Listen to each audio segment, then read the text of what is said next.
Hello, my name is Danny Gray. I'm a senior consultant at PTI Worldwide. This session is all about the value of values.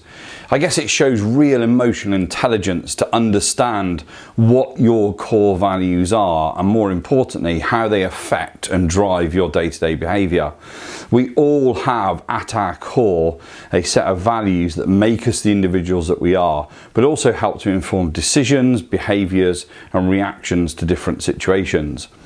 So I guess my starting question is this: are you ultra clear on the values that you currently live your life by? Do you know what they are? Do you understand how they impact you? And how closely do you live by them on a day-to-day basis? In other words, is there some conflict perhaps between them? Before we get into the value side of things, let's look at the difference between the two, because I think the difference between values and beliefs is an important acknowledgement, because there is a difference. To start with, a belief is something that someone accepts, so what we accept as true or real, or an opinion based on learnt information. So I believe that to be the case, or I believe that to be true, or I believe that this is important. And generally speaking, beliefs are formed over a period of time. They're created to a certain extent from things that happen on the outside to us. So we might warm towards something or move away from something based on those beliefs that form. Now, our values, on the other hand, they're a little bit different. They're the moral principles or standards accepted by individuals or maybe a group.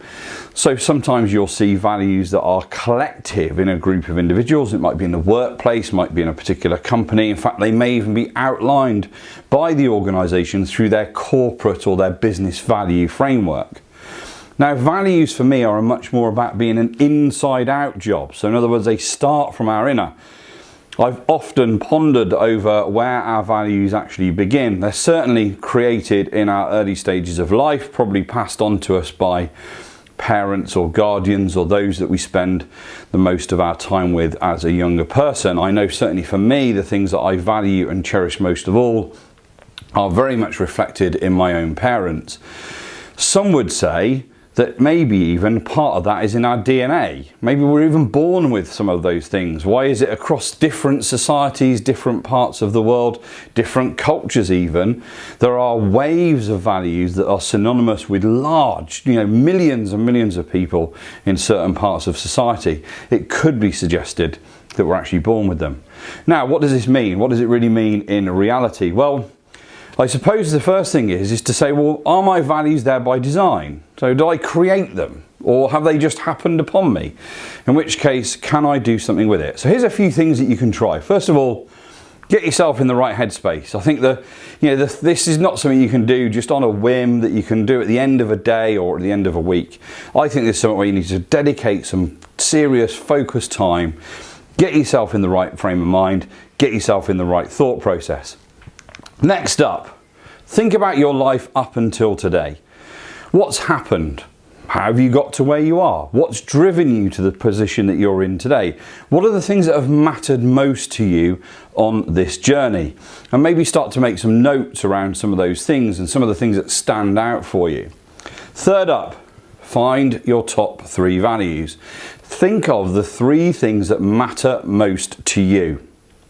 Don't just draw straight to a list of 3. Write a list of 6, 8, 10, 20, 30, 50, as many as you want really, but then start to think, right, which ones truly matter? Which ones are the most important ones to me? And then finally, do a bit of a thermometer check. Make sure that your values and the values that you've determined and the definition of that success that you have in life are aligned. So in other words, they've got to be supporting and not conflicting. And I guess if we do that, then we can start living and breathing them on a day-to-day basis.